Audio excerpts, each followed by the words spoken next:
ඇමරිකාවේ ෆ්ලොරිඩා වල වගේ පෙනුනට එහෙ නෙමෙයි මේ හොරණ මිල්ලාවේ අපේ ලොකේෂන් එකට අවිල්ලා ඉන්නේ RC පදින ලොකේෂන් එක මේ හැදුන ක්‍රෝලින් ට්‍රැක් එක බලන්න නැචරල් අපි බලමු මේකේ වතුරට දාලා අරහෙන් ගොඩ ඇවිල්ලා අද මඩට වඩා මේ වතුරේ ගිල්ලලා බලමු කොහොමද performance කියලා දල ඇත්තු දෙන්නෙක් ඉන්නවා Nissan Patrol Y60 Defender 110 බලමු මේවා මඩේ දාලා වතුර දාලා පැදලා හොදන තැනට නිකම්ම වීඩියෝ එක ගේන්නම්. ඉතින් එහෙනම් ඔන්න බලන්න වාහන දෙකේ performance කොහොමද කියලා.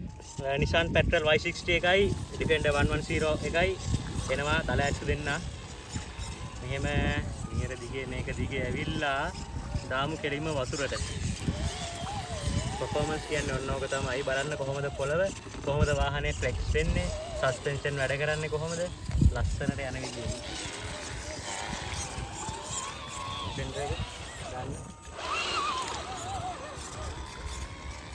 අද Defender එක drive කරන්න experience driver කෙනෙක් නෙමෙයි driver පෙන්නන අන්තිමට ඒ සාමාන්‍ය තරමක් හොඳට යනවා.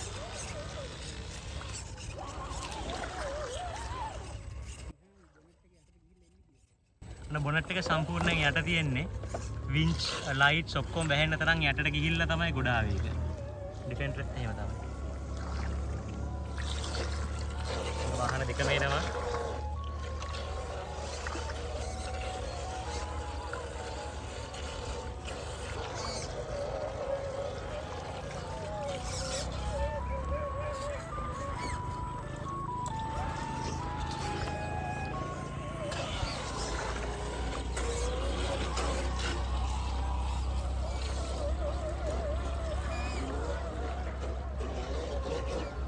ගොඩට මඩට දෙකටම තමයි ඉතින් මේවා.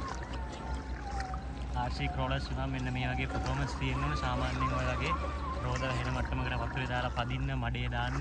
මේවා 4 wheel. ඒ කියන්නේ කොච්චර ඒ කියන්නේ ගැටි තිබ්බත් වලවල් තිබ්බත් ඕන එකකින් ඇදලා යන හොඳ ටෝක් එකක් තියෙනවා මේ ජීප්ස් වල. හොඳ ටෝක් එකක් තියෙන නිසා තමයි මේ වගේ පොළව කියන්නේ මේ පේන විදි මේක යට තියෙන තැන්කලා පොළව නෙමේ වලවල් ඔක්කොම තියෙන්නේ. කොල්ලට ඔක්කොම තියෙන්නේ.